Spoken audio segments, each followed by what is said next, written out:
Aymara Lorenzo en su punto. Negro 2, toma 1, Robert Alonso. En este segmento del programa conversamos con Robert Alonso. Nació en Cuba, vivió toda su vida en Venezuela, ahora está fuera en Estados Unidos. Él se dice activista político, además promotor de las guarimbas, como le gusta que lo identifiquen, y le agradecemos muchísimo estos minutos de su tiempo desde donde se encuentra en Estados Unidos para hablar de un asunto que sin duda está presente en la agenda pública, al menos de buena parte de Estados Unidos y por supuesto de Venezuela, y es precisamente la situación que se registra en nuestro país en este momento, donde pareciera estar un poco más claro el panorama con relación a las elecciones municipales del 10 de diciembre y el próximo año, que por supuesto es también año electoral. En primer término, me gustaría comenzar esta conversación preguntándole, ¿usted se considera activista político? Bueno, en realidad no soy político, y si fuese político sería un muy mal político, porque no conozco de política como tal. Lo que pasa es que yo, desde el año 1972, estoy en la lucha en contra del castroestalinismo internacional. Si uno revisa mi trayectoria, va a conocer que me afilié a un movimiento anticastrista llamado La Guerra por los Caminos del Mundo, estando estudiando en la Universidad de Berlín en el año 1972 a la edad de 22 años. De ahí en adelante he combatido al castroestalinismo en casi todos los escenarios habidos y por haber, y en casi todos los estilos. Y cuando llega el castroestalinismo, llega a Venezuela, cosa que yo vengo advirtiendo desde el año 1985, simplemente dejé todo lo que estaba haciendo y me aboqué a confrontar uno de los regímenes más atroces, infrahumanos, amorales que considero ha conocido la humanidad. No a través de esa experiencia que usted tuvo en Afganistán, y Camboya, Vietnam, Angola, Grenada, Chile, Nicaragua, por solo mencionar algunos, ¿qué rescata hoy día en lo que usted explica ha sido esta constante lucha que mantiene contra lo que usted califica el castroestalinismo internacional? Bueno, esos fueron escenarios que me llenaron de experiencia, me cargaron de experiencia. Entonces, porque nosotros, en nuestra organización de la Guerra por los Caminos del Mundo, lo que hacíamos era enfrentar el castroestalinismo en todos los escenarios del planeta Tierra. Donde hubiera un interés del castroestalinismo internacional, ahí íbamos nosotros para combatirlo. ¿Qué tipo de experiencia, le repito la pregunta, qué tipo de experiencia de la que usted tuvo en ese momento y en estos contextos que le acabo de mencionar, rescata hoy que pueden ser aplicados en el caso venezolano según su modo de hacer activismo político? Bueno, fíjate, te voy a explicar algo. ¿Qué tipo de experiencia? Nosotros experimentamos en nuestra lucha, conocimos a un régimen, como te dije, amoral, atroz, que no se para en artículo para lograr los intereses de ellos. Entonces, cuando ese régimen se implanta en Venezuela y comienza a destruir a Venezuela a través del engaño, porque en épocas, la diferencia entre experiencias pasadas mías y la experiencia de Venezuela es que en Venezuela se instaura lo que después se conoce como el socialismo del siglo XXI, que es una experiencia, que es un sistema de engaño. Ya no es frontal, ya no es una guerra tradicional con bombas, con aviones, con helicópteros, con Katiuska, es una guerra de engaño. Y cuando se implanta esa guerra en Venezuela, ya nosotros teníamos suficiente experiencia como para saber la calidad del enemigo, que ese enemigo no iba a salir de Venezuela a través de los medios convencionales de votos, de política, de diálogos, etcétera. Es un régimen que... ¿Cómo cree hoy día usted que puede lograrse un cambio político en Venezuela, un cambio de modelo económico, un cambio que permita reencauzar a Venezuela hacia la senda de la democracia? Bueno, a estas alturas del partido me parece, mira, no quiero tirarle un balde de agua fría a los que nos están escuchando en estos momentos o nos van a escuchar, pero a estas alturas del partido yo creo que eso es básicamente imposible. En primer lugar, porque yo comparo a este proceso que se ha instalado en Venezuela, no desde el año 2000 o 1999, esto es un proceso que tiene mucho tiempo instalándose en Venezuela. Yo lo vengo alertando desde el año 1985. Eso es una cosa que es importante que los venezolanos se enteren. No es a partir de Chávez que se instala, que logra el castroestalinismo introducir sus raíces y aferrarse a Venezuela. Que por lo menos tenemos que regresar al año 1985. Ahora bien,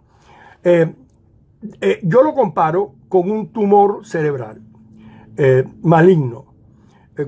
El tumor, cuando uno le detecta un tumor cerebral, el neurólogo le recomienda inmediata cirugía. Hay que entrar en quirófano lo antes posible para evitar que ese tumor siga creciendo. Si ese tumor no se elimina quirúrgicamente de una manera pronta, pues el tumor va creciendo y se adquiere un tamaño que es inoperable. Y eso es lo que ha sucedido en Venezuela. Ya el tumor de Venezuela es inoperable. Por ejemplo, vamos a hablar de algo que está por venir vamos a decir recientemente, en una semana, un mes, no sé cuál. Las elecciones de alcalde y posteriormente las elecciones de presidenciales. Ya con esta experiencia tardía, porque los venezolanos debieron haber entendido hace muchos años que por la vía electoral no iban a lograr absolutamente nada bueno. Pero bueno, ya parece que lo entendieron con esta farsa última de las elecciones para los gobernadores. Señor Alonso, ¿quiere decir usted que no es viable la vía democrática para lograr un cambio político y un cambio de modelo económico en Venezuela? ¿No es viable qué cosa? No es viable la vía democrática. No, por supuesto. Es que mira, si tú vas a jugar fútbol, tú te tienes que aferrar a las reglas del fútbol. No puedes jugar fútbol con las reglas de béisbol o las reglas de básquetbol. Entonces, ¿quiénes son los que nos han puesto a jugar fútbol? El régimen. Entonces, nosotros tenemos que jugar bajo las reglas del fútbol, no las reglas del básquet. Entonces, a nosotros nos pusieron a jugar bajo las reglas de una tiranía castroestalinista que es atroz. Nosotros no podemos combatir al castroestalinismo con eso que llaman democracia, vale decir, votos, elecciones, pues, diálogos, parlamentos, asambleas nacionales, nada de eso funciona. Y yo lo vengo diciendo desde el primer día. ¿Cómo se enfrenta entonces? Bueno, te estoy diciendo que ya en estas alturas es bastante difícil, casi imposible enfrentarlo. Y te estaba explicando, por ejemplo, que la vía electoral, como un ejemplo reciente, ya la gente para las elecciones de alcalde, yo creo que no van a votar. O sea, tendrían que ser muy acéfalos para votar, porque saben que así voten todos, así haya una participación del 100%, el régimen va a hacer lo que le dé la gana. Entonces, en consecuencia, quizás por primera vez en la historia electoral de Venezuela, el régimen va a obtener la totalidad de los alcaldes. Y no se va a poder decir que hubo fraude porque la gente no participó, cosa que es obvia que no deberían de participar. Entonces, para las elecciones presidenciales del año que viene, y dicen que la quieren adelantar, pues menos la gente va a votar, porque saben que eso es una farsa.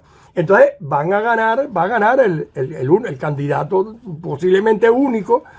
Y entonces es una trampa, estamos entrampados. O sea, esa es la vía que ustedes llaman democrática, la vía electoral, donde uno tiene que participar de una manera democrática, etc. Ahora, ¿cómo hubiéramos, yo creo que esa es la pregunta, cómo hubiéramos podido haber recuperado a Venezuela? Bueno, por la vía... La respuesta me la va a dar al retorno de la pausa. ¿Cómo no? Estamos conversando con Robert Alonso, activista político, se autodenomina como el guarimbero mayor. Hacemos una pausa y ya volvemos en esta edición de Ana Lorenzo.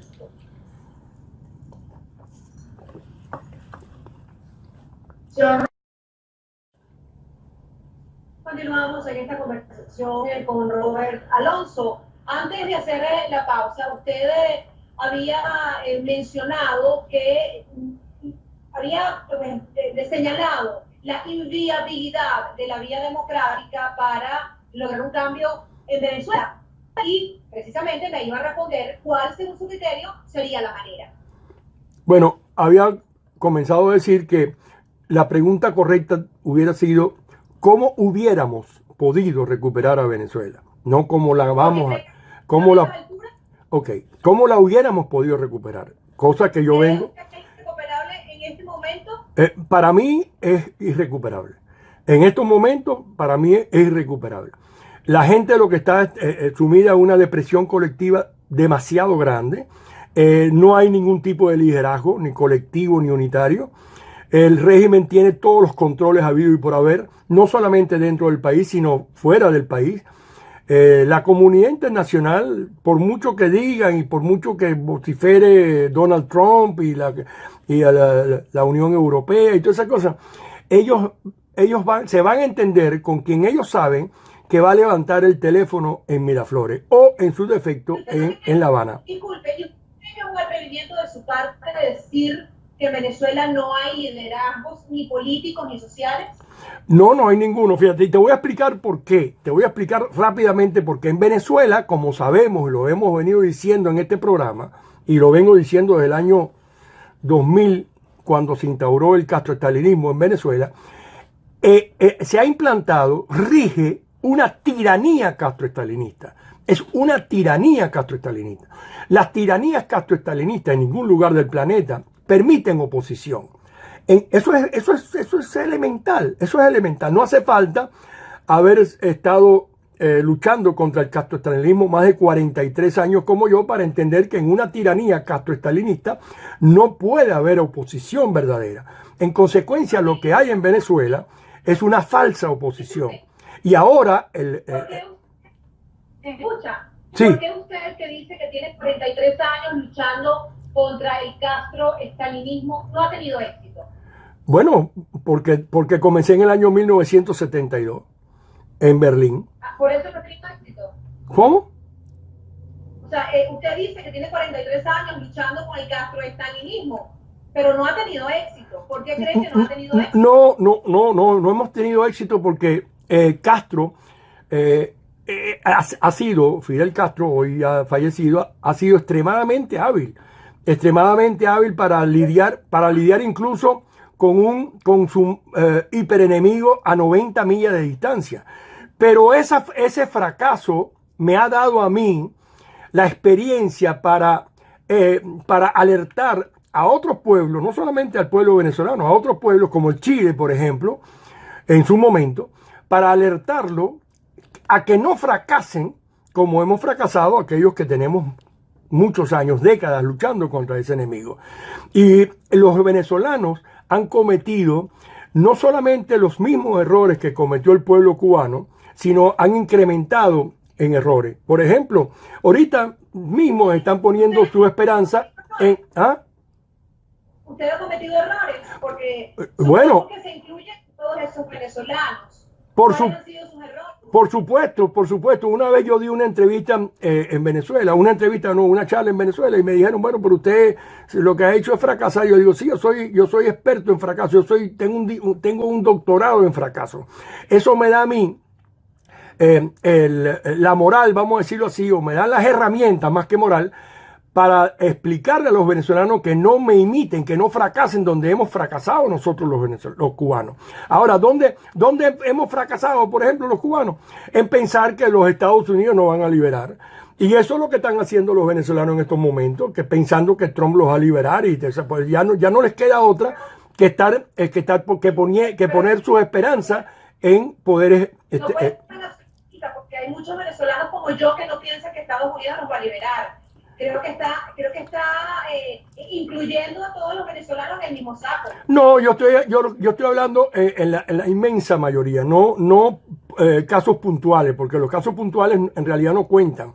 En estos momentos el venezolano está en una depresión colectiva. El grueso del venezolano, si uno escucha, por ejemplo, a Kiko, ahorita me dieron un video donde él no está en depresión, él lo que dice es que como no votamos y como esto y como lo otro, pero él tiene su agenda, ¿no? Ahora, cuando uno analiza el grueso de los venezolanos, por lo que uno escucha, por lo que uno recibe, porque yo recibo muchos emails, yo recibo muchos tweets, yo recibo mucha información y en estos momentos entiendo que el grueso de los venezolanos está simplemente esperando que le lleguen los marines, como sucedió en Panamá, o como sucedió en Grenada, o como sucedió inclusive, no con los marines, pero de una intervención directa en Chile, cuando Pinochet, etcétera. O sea, están esperando esa reacción y el mundo ha cambiado. Entonces... Usted en esta conversación ha dicho que pues usted ha combatido al régimen castro-estalinista por todas las vías posibles, de todas las maneras posibles. En consecuencia, también ha combatido al chavismo por todas las vías posibles, debo suponer. Si es así, ¿se arrepiente usted de haber combatido al gobierno de Chávez de la manera que lo hizo en el año 2004? Bueno, el problema está en que el año 2004 nos ganaron por la vía del engaño. Cuando el 7 de marzo a las 12:36 del mediodía salió Pompeyo Márquez en cadena nacional, eso es importante, que en cadena nacional, es decir, pueblo de Venezuela, ya hemos logrado los objetivos, entre paréntesis, con la guarimba, y el gobierno, él le decía gobierno, yo le digo siempre dicho régimen, se va a sentar en la mesa de conversación para discutir los términos del referéndum revocatorio. Entonces ahí, fíjate, ahí fracasamos.